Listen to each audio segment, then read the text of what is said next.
Hello, everyone. Good afternoon. My name is Michael Matisich. I'm from the Nature Conservancy. I sit on TNC's corporate engagement team focusing on water, and I'm joined today with Andrea Erickson, Deputy Director for Food and Water Systems at the Nature Conservancy, and Paul Rieg, founder of Blue Risk.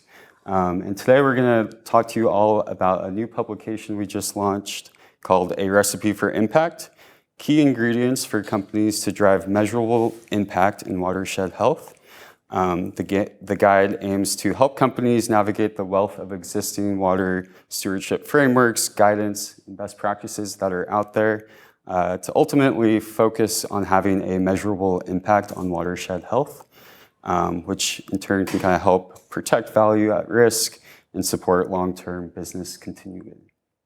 So Andrea, to kick us off, can you talk a little bit about what went into the guide and how does it bring the wealth of information and best practices that are already out there? Mm-hmm. Yeah, thanks, Michael. So first of all, it's based on experience, right? That's the first thing here, and is the experience of a number of different corporations and colleagues that work in the water stewardship space. But I did want to call out, this is a joint publication with AB InBev. And our sort of team leader here was Andre Ferre, who's one of the best water steward coordinators for corporations, I think, in the business. And he was really feeling like it was time to try to simplify again the messages, because we've gotten really good, really technical, and some really great examples out there. But how to simplify down to the basic steps again. And so that distillation brought us down to sort of 5 basic steps. And this is what's in the guide. And simply from a corporate level, from the company level, the awareness building and the ambition of the company. So build buy-in with awareness, set appropriate ambition based on the scale of your company for what do you want to achieve in water. And then the rest of the guide pulls together what happens at a watershed level: assessment, action, and measurement. And there are so many different tools and guidance documents out there, it's hard to know which ones go with which. So each section just sort of simplifies down again, what are your key actions? What are you trying to get at? And here's some resources. It's the click-throughs to all these different guides that are out there that really makes this a live document that's really useful. So that was it in sort of sum, is to simplify it down to those 5 steps: awareness, ambition, assessment, action, and measurement.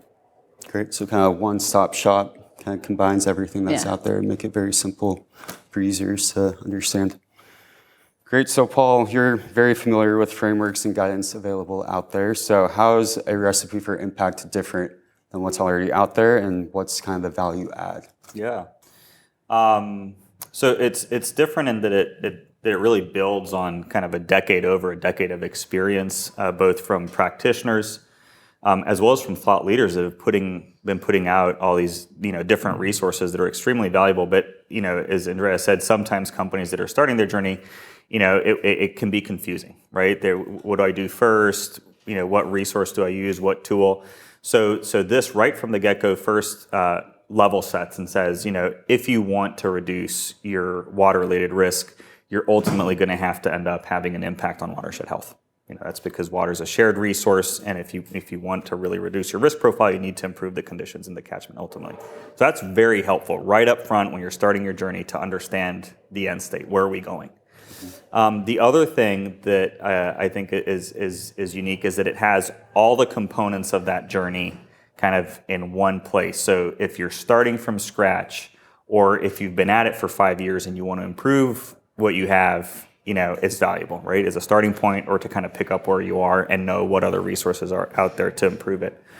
And then lastly, it's just very much designed for busy practitioners, right? They're 5 ingredients. Each ingredient has specific actions with desired outcomes and linked to resources and examples, right? So if you have a lot going on, you're sitting in a company and you've been tasked with either developing or improving your water stewardship program, this is kind of the place to start, and it'll take you to all the best resources out there that you need.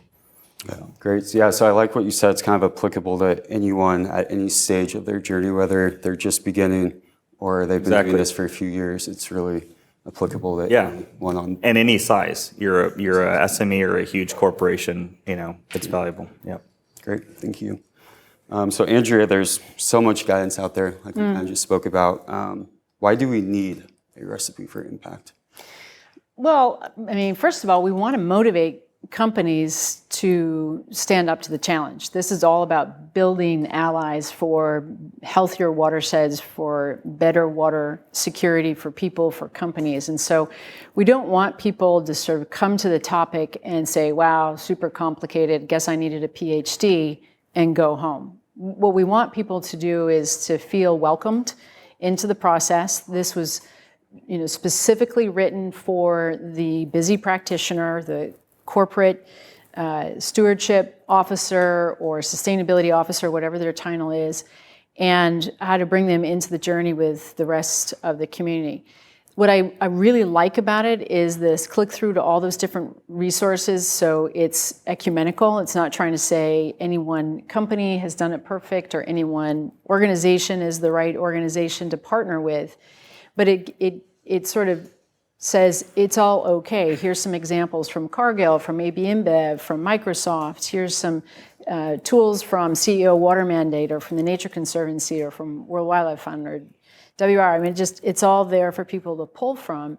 And so that's the other thing that we want to break through on is it's not just about we want people to join the journey, but this is about pre-competitive work. This isn't about any one organization having the right answer. It's about incentivizing more collective action.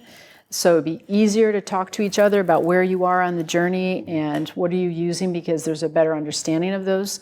And ultimately, more collective action should get us to higher level impact. However, we have found that a lot of people get stuck in lots of different places in the pathway. So I sort of feel like this document is a little bit like having a master class from somebody who's already had 20 years of experience, and they can sit there and just sort of distill those lessons learned and put those sort of best practices in one place.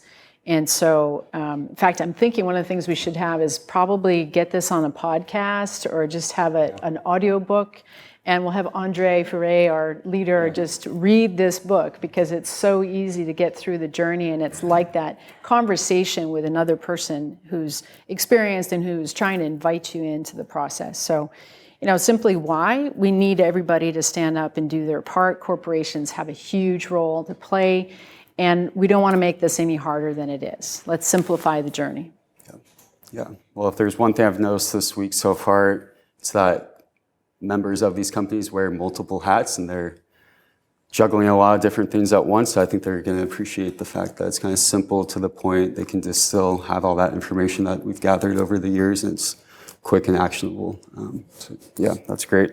Paul, so kind of based on your experience working with companies, kind of what is in this guide that will be most helpful for companies in your opinion?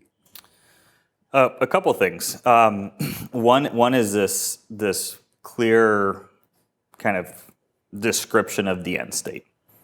Where are we going with the corporate water stewardship program? What do we want to achieve ultimately, right? To add value to the company, it's improvements in watershed health, right? It's the only way to drive resilient water systems and secure your water supplies today and into the future, right? Is improving watershed health and helping contribute to resilient watersheds. That message doesn't come across that clear, right? A lot of companies start their journey because they read something or they heard that investors care about water now or their customers, and they're like, we need to do something on water. And then typically the first thing they do is they'll maybe say, oh, well, maybe I need to understand my footprint or where my risk is, and they'll do a footprint assessment or maybe a very high level risk assessment. And after that, things start getting complicated, right? What do I do now, right? I'm exposed to risk here and there. I have no idea where I source ingredients, but I think I have some risk there too. What do I do? And over the past few years, I feel like there's been a ton of guidance around setting targets, right? You need to set a target. You need to set a target. It's great. We need targets. Corporates function very well with targets. And that's normal, right? But then you set the target. And when we started working on this guide with Andre and the team at TNC, we were reviewing the literature out there, and it was just really insightful that over a decade of literature, 90% was focused on risk assessments and target setting. There was very little guidance on how to take meaningful action at the watershed level or how to measure, right, what you're doing. And it's funny, the appendix of the guide is this, literature review, and you can see, again, 80, 90% of all the resources are on risk assessment, target setting, and then on taking action and measuring it is almost nothing. So I think that's where the guide is really powerful in giving a practitioner visibility in what has to happen, right? After you make a commitment, after you do a risk assessment, these other things have to happen. You have to assess the local context. You have to bring your stakeholders in. You have to engage them. You have to develop some sort of decision criteria on how to select a project, and you have to have a monitoring plan in place early on, right? And understand what you're aiming for and what metrics you're going to use to achieve that. So I think that's the biggest contribution by far, is really getting people past that point of saying, I did a risk assessment, I'm going to set some targets. It's okay. The real action, the real difference happens later. Yeah. And this guide really helps navigate that space. Getting to the final step of that whole stewardship journey. Yeah. Great. Well, Andrea, kind of close us out. Do you have kind of a favorite part of the guide or a portion that kind of stands out to you? Well, actually, yeah, maybe we're gonna play a little bit on the where people get stuck here for a second, and I'll come back to that. Because I certainly have seen corporations really get stuck actually still in that target setting of here's my corporate target. It's, how do I communicate that to my C-suite people? It's got to be simple. The water world is complex, and I feel like we're still working through that. But getting some really nice examples in here of how other corporations have set those corporate enterprise-wide goal statements. What are we for? And then try to come up with a set of credible targets that they can figure out how to connect to the field.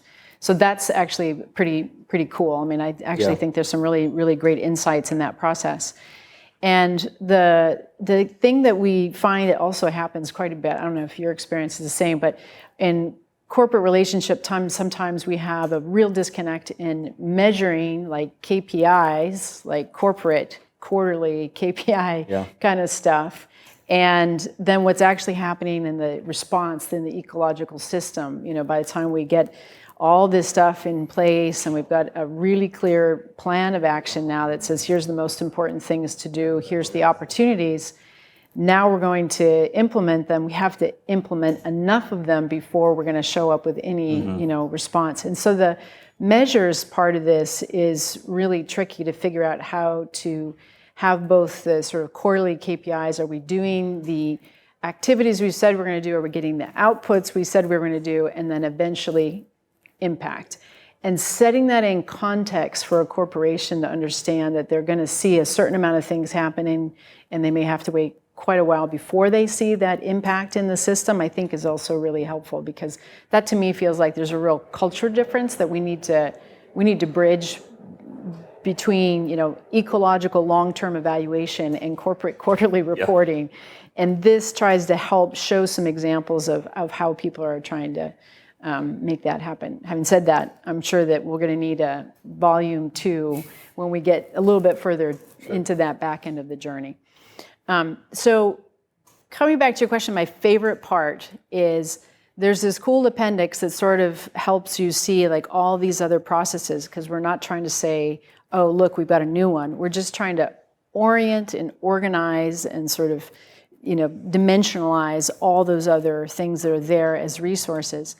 But my favorite part is the very beginning, there's sort of a best practices section. And it is like the sit down with Uncle Andre and let him tell you how to do this right. And it's very gentle and lovely. It's things like don't go it alone and don't be afraid of the unknown. And, just thinking about the process is going to take time. These watersheds didn't end up in the condition they're in overnight. As much as we like to, it's going to take time to be able to amend those things. And even those sound like platitudes, but it's given with just a depth of experience and some real tips about how to move through some of those human feelings about where you are when you're trying to start on this journey. And so that actually is, to me, well worth the nickel of downloading the guide, A Recipe for Impact, just to see that list of best practices and tips up front. That's great. Paul, any favorite portions of the guide that stand out to you? I really like the practical upfront tips from in the guide. I also quite like the idea of framing it as ingredients. The whole guide is framed around these 5 ingredients to have an impact, and not a new framework or a standard, because it's not. You're building on kind of the wealth of experience and knowledge out there, and there are these 5 ingredients that you need to have in place. And it's cool because some of the ingredients you need a little bit, just enough to move to the next one, and it really emphasizes where you need awareness, but just enough. Don't get bogged down there. Get to the next ingredient, and this one ingredient, you need a lot of, right? Stakeholder engagement, collaboration. You need a lot, right? That's good. So I like that part a lot. Makes it breaks it down, makes it accessible. Yeah. Great. Well, thank you both. Those are all the questions I had. Any final words, parting advice you'd like to share? The audience? Well, I would just like to again thank AB InBev for their leadership in saying it's time to do this. I really want to underscore, though, there's so much incredible work that are the resources that are embedded in this document, and that's the wealth of our community working together and putting things out there. We should continue to do that. I'm looking forward to a volume 2. Once we get this out there and people use it, so I just invite feedback and questions and just observations of what could deepen the next volume. Again, we've got to keep it simple, but surely we'll find that some new things emerge. So I think it's one step on the journey. Great. Yeah, no, same. Looking forward to learning and adapting and improving over time as more people apply it. Yeah. Fantastic. Well, if you haven't had a chance yet to look at the guide, A Recipe for Impact should be, if you're joining on Pathable, it should be uploaded under the resources section. If you're watching this at a later point, you can search it online on nature.org. Just search A Recipe for Impact, and you can download it there. With that, I'd like to thank you, Paul and Andrea, for joining, and everyone here for your interest, and those watching online, thank you for joining in.